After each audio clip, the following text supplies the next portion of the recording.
You can also subscribe to our YouTube channel to have a recap of every other programs coming to you from Aluri Radio.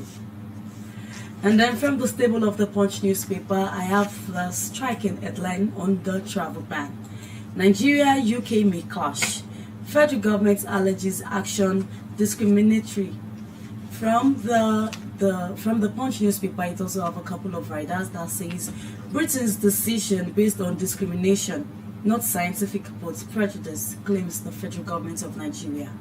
And the Presidential Steering Committee will respond appropriately soon, says Mohammed. And it's a temporary precautionary measure to prevent further Omicron cases in the United Kingdom. This is coming from the Envoy. And also from the 5th page of the Punch newspaper, on Darwin College, family demands coroner inquest into son's death as 24-year-old man sentenced to death for killing brother over Okada in Ekiti. Details on page 29. Rise in food prices fueling inflation in Nigeria and others. This is coming from Crystalina from page 21 of the Punch newspaper as well. NSCDC operatives brutalize Punch reporter, tag him ESN spy. Details on page 4 and 5 of the Punch newspaper. Nigeria records 8.9 trillion naira trade deficit in 9 months.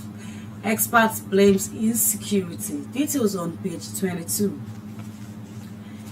Dismissed worker accusing rector of having affair with wife on character assassination on offer poly issues, from page 9 of the Punch newspaper as well. Motorists protest deplorable Kwara to Oyo connecting colonial era bridge. This is coming shortly from page 9 of the Punch newspaper as well. And there is a pictorial news story from rescuers at Sumba Vule village in Lumajang after the Sumeru volcano eruption that killed at least 14 people in Indonesia. At least about 3 pictures of that story is right in front of the Punch newspaper. We can't enforce compulsory vaccination order in National Assembly, says the management. And federal government to respond to UK-Canada travel ban soon. I'll go on a quick break now to return with the details of the story. Just stay with us.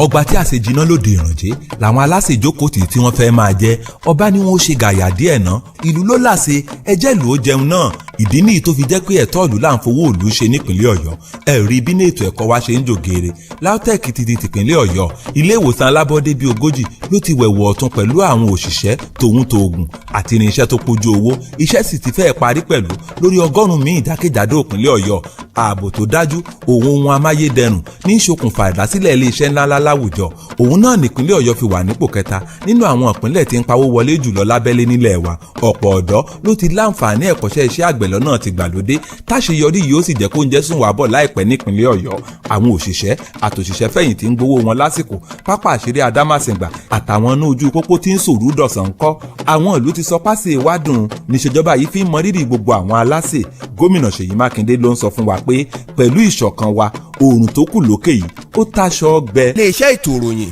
àṣà ohun ìrìn àjò afẹ́ tìpínlẹ̀ Ọ̀yọ́ ló ń kéde. Welcome back to newspaper review on Alore Radio of GSM studio from the Ministry of Information, Culture and Tourism, Secretariat Agodi, Ibadan. And straight to the details of the news story. The United Kingdom on Monday justified its travel ban on Nigeria, saying the measures were a temporary measure aimed at protecting its public health. The head of communications British High Commission, Dan Oglock, stated this in response to inquiries on the issue, just as the federal government said the Presidential Steering Committee on COVID-19 would soon respond to the ban. The Minister of Information and Culture, Alhaji Lai Mohammed, who said this at a press conference in Abuja on Monday, described the travel ban as discriminatory. Also, Nigeria's High Commissioner to the UK, Alhaji Sharafa Ishola, described the travel ban as apartheid. And Britain and on Saturday banned Nigerian travelers after it said it discovered 21 cases of Omicron variant in people who recently visited Nigeria. You may also want to hear your opinions about issues streaming from Nigeria and UK clash. You can make comments on our Facebook page at www.facebook.com/AloriRadio. But earlier, the Minister of Information and Culture, Muhammad, condemned travel bans by the United Kingdom, Canada, Indonesia, Hong Kong, and others. The minister, who is also a member of the steering committee, said, as you are aware, Britain has put Nigeria on its red list and banned foreign countries from traveling into their country. This is as a result of the discovery of COVID-19 cases, the Omicron variant, particularly in Nigeria. Britain now joins other countries, including Canada, which is taking a similar action against Nigeria. Also, Nigeria's High Commissioner to the UK, Alhaji Ishola, described the travel ban restrictions imposed on the country as apartheid. The High Commissioner said what was expected of the United Kingdom was a global approach and not a selective measure, adding that the most Omicron cases in Nigeria came from elsewhere through the travelers. I suppose the Nigerian government are also finding a solution to this temporary ban by the United Kingdom imposed on the travelers from Nigeria and other African countries, but with Nigeria particularly. But meanwhile, it is advised that as much as we can, we should follow the guideline as stated by the Nigerian Center for Disease Control on the preventive measures of the COVID-19 cases, as it is still ravaging and causing menace to the populace in the country. The management of the National Assembly has said that the federal government order that all civil servants must be vaccinated before accessing their offices cannot be implemented at the legislative complex. This is just as safety protocols have been relaxed at the National Assembly. The Director of Information, Mr. Rollins Agatha, who spoke to correspondents on the phone, noted that restrictions of access to the premises would cause chaos as workers were only a percentage of the population of the National Assembly. The rest of these details is on page 2 of the Punch newspaper. Moving on to the story of Darwin College, the family of 12-year-old Sylvester Oromoni Jr., a pupil of the Darwin College, Lekki, Lagos, who died under controversial circumstances, has demanded a coroner inquest into his death. The news of Sylvester's death went viral last Wednesday following a social media post by his cousin, Perry Oromoni, who alleged that some senior pupils of the college beat him up in his hostel because he refused to join a cult. But the school denied the claim, stating that the boy complained of leg pains following an injury he sustained while playing football. The state government on Friday ordered the indefinite closure of the school pending the outcome of the investigation over the matter. Officials of the Lagos State Ministry of Education stormed the school in the early hours of Sunday and sealed the premises. The Falana and Falana Chambers, on behalf of the family, petitioned the Chief Coroner of Lagos State on Monday demanding an inquest into the death. The petition read in part that the family of the bereaved, the late Sylvester Oromoni, a student of Darwin College, Lagos, who died from the injuries he allegedly sustained from the beating of his colleagues who wanted him to join a cult. Meanwhile, the wife of the governor of Lagos State, Dr. Ibijoke Sanwo-Olu, has commiserated with the parents of the victim, and Mrs. Sanwo-Olu spoke during the sexual and gender-based violence advocacy visit to Dolphin Junior and High School on the Lagos Island. She said that she is aware that the Lagos State is at the moment investigating the death, and honestly, it is something we are not happy about, according to her, and it is a big slap on the face of the education sector in the state. And the case is being investigated for the parents and everybody involved, and honestly, the condolences she commiserated with them have been sincere, according to her. The details of that story is on page 5 of the Punch newspaper. Some personnel of the Nigerian Security and Civil Defense Corps attached to the Federal Girls Government College, Owerri, on Monday brutalized the Imo State correspondent. The operatives were thereafter arrested and bundled into their command headquarters, tagged him an operative of the Eastern Security Network, the militant arm of the Independent People of the Biafra. While one of the NSCDC operatives hit him with the post office reform, the other punched him in the left eye and smashed one of his smartphones. The journalist was released after he was interrogated by a senior officer at the command headquarters. Okioma was later treated at the Chapel Group Hospital in Kenegbu, Owerri, after he lost a lot of blood. The rest of the story is on page 5 and page 4 and 5 as a reporter from Punch is being tagged ESN spy. No fewer than 108 suspects were on Monday hearing before the Yaba Chief Magistrate Court for allegedly impersonating officials of the Nigerian Navy. The news added that the suspects were arrested when men of the Lagos State Police Command raided their training camp in Ogudu Sandfield area of the state. The State Commissioner of the Police, Hakeem Odumusu, were parading the suspects who were said to be operating under the name of the Nigerian Merchant Navy, aka Coastal Defense, vowed to prosecute them. 86 male suspects were remanded in Ikoyi prison, while the 22 female suspects were remanded in SCID, while the case was adjourned to January 18, 2022 for further stories. The World Health Organization has said the world was on the verge of a potential malaria crisis. This is as the Global Health Body revealed in a report it released that Nigeria contributed the largest malaria death in 2020 in the African region and globally. It also stated that the coronavirus pandemic-related disruptions caused tens of thousands more deaths.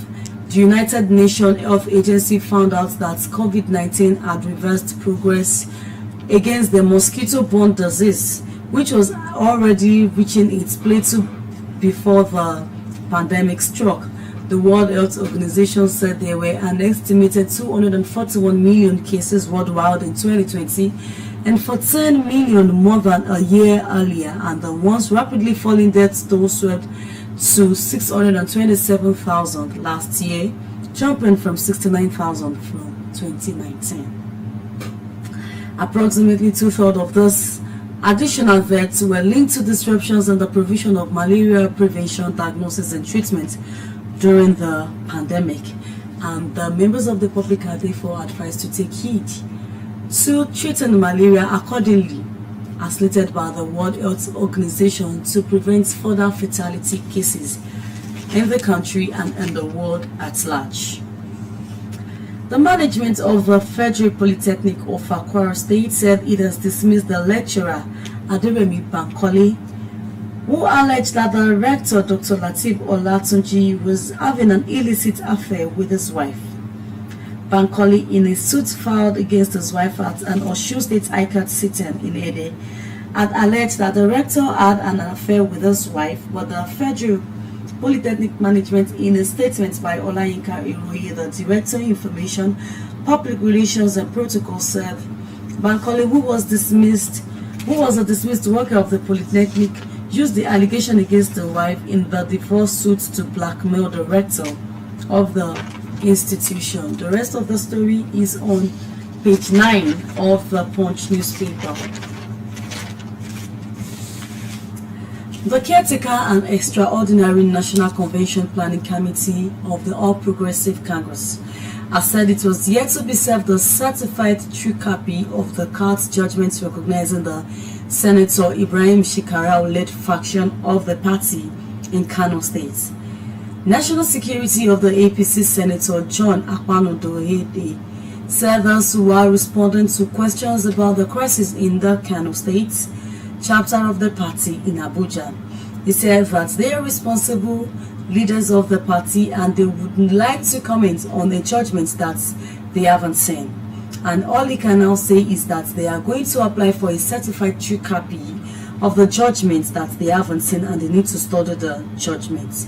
He also said that they didn't give letters to two committees. How could they have done that? He said they won't put fire in their own houses and that they know the people who gave the official letters to go to Kano and conduct official assignments, and that's all the team needs to do to accord them recognition as demanded.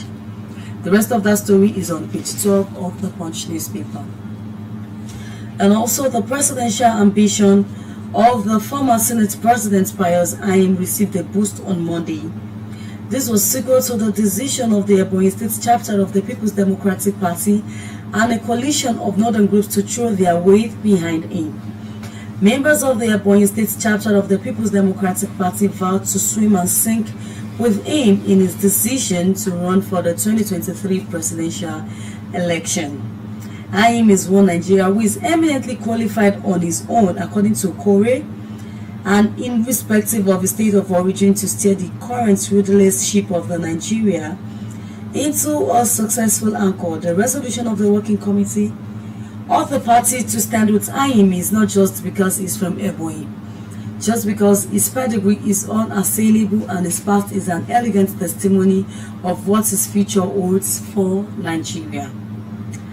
The rest of the story is on page 12 of the Punch newspaper.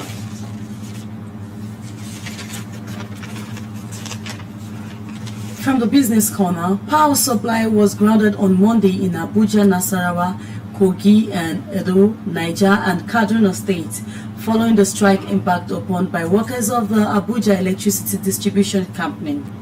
Both Transmission Company of Nigeria and the management of AEDC confirmed that the strike by the in-house union of the power firm led to blackouts witnessed in most states that got their supply from the DISCO. It was gathered that the strike was due to failure to pay outstanding entitlements to workers of the power firm. The rest of that detail of that story is on page 21. And also, the International Monetary Fund says rising food prices is the major factor fueling inflation in Nigeria and other sub-Saharan African countries. According to the body, inflation is rising around the world, but because food accounts for about 40% of the SSA's consumption basket, it plays a major determining role in inflation. And the IMF said on the average, inflation would continue to rise in 2021 before dropping in 2022, depending on commodity prices and the resolution of supply-demand mismatches. The IMF added that the number of undernourished persons in the region is projected to have increased by 20% in 2020, encompassing 264 million people. Fighting food insecurity through targeted social assistance and insurance can help populations cope, avoiding trade barriers and improving access to finance, seed stocks, insecticide, fertilizer, anti-erosion measures, and irrigation are also very, very important. And from the sports corner of the Punch newspaper, Eagles may play home games in Abuja after stadium renovation. Plans are underway to have the Super Eagles move their games to Abuja after Dangote Group handed over the rehabilitated Moshood Abiola National Stadium, Abuja, to the Ministry of Youth and Sports Development. Contractors Earn Nigeria Limited handed over the rehabilitated stadium to the Minister of Youth and Sports Development, Sunday Dari, on Friday. The rehabilitation works was carried out on the main bowl pitch and scoreboard. Dari had clamored for the return of the Eagles to Abuja on several occasions, stating that the need to have a permanent home stadium and that it is his wish, and indeed the national teams of Nigeria, like elsewhere, should have a permanent venue to play their matches rather than playing from one place to another.